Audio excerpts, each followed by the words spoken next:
Hey, what's going on, guys? I'm going to talk to you today about how I'm endorsing the Korean film Escape from Mogadishu, the South Korean film. It's actually a really good film. Yesterday, I saw the film on DVD. It's now on DVD, and I believe Blu-ray as well. You can get it on Amazon.com. Well, here is the thing about that movie. It is based on a true story. It actually did happen in 1991. In the late 80s and early 90s, South Korea and North Korea were officially part of the United Nations. South Korea and North Korea were both vying for United Nations membership. And the nations that had the most votes in the General Assembly were African countries.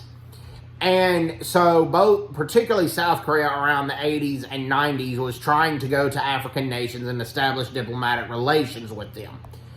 And North Korea had already established a lot of diplomatic relations with them. A lot of them, after their colonial governments left Africa, a lot of them mistakenly, I firmly believe, established Marxism and communism and socialism. Not all of them, but a lot did. So North Korea had already had diplomatic relations with a lot of African countries. Well, Somalia was ruled by Siad Barre, who is a dictator. He was not an Islamic extremist, and you'll find out in the movie it could have been worse than Siad Barre. He was pretty bad, but it could have been worse. And so, but Siad Barre had allowed South Koreans and North Koreans to have diplomatic relations with Somalia, several other countries as well. Well, the Mohammed Farah Aidid, you would see, and a lot of his followers overthrew the Siad Barre regime. And then many diplomats from several countries were stranded in Somalia. The only embassy around that time that was allowed to flourish and or function openly and start their phones running was the Italian embassy. And at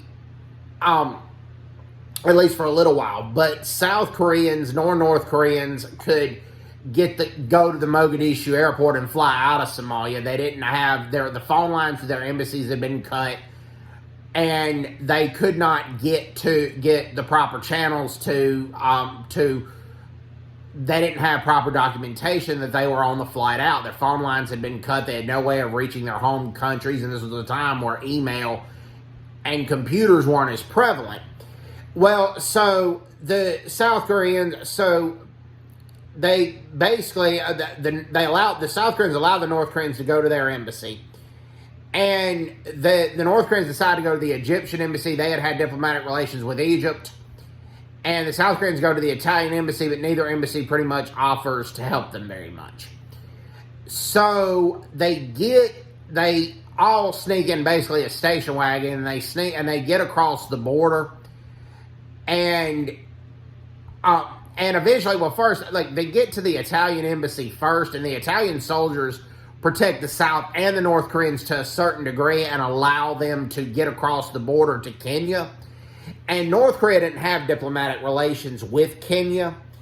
And the South Koreans were kind of at first gonna make them defect a little bit due to national security law. They couldn't allow them in their embassy compounds for safety unless they did that. But then they ultimately decide not to, because not all the most of the North Korean diplomats' children did accompany them, but they would always have to leave one child or one family member behind. All North Koreans that went abroad, and it's touched in the movie, on diplomatic missions, because basically that forces them to come home, because if they defect, then that family member goes to the concentration camps. But they eventually do make it out. They do get to Kenya, and this is one of the rare times that South Koreans and North Koreans teamed up. Now, the Americans and the North Koreans, oddly enough, had teamed up about 13, 14 years later, when Somali pirates had seized a North Korean vessel, trade ship, and I believe an American trade ship as well, and each special forces aided each other to take down the Somali pirates. And that was one of the few rare times America and North Korea actually worked together, just like in this movie, Escape from Mogadishu. It was one of the few times South Korea and North Korea worked together. So anyways, I hope everybody's doing well. Take care. God bless. And bye-bye. Bye-bye.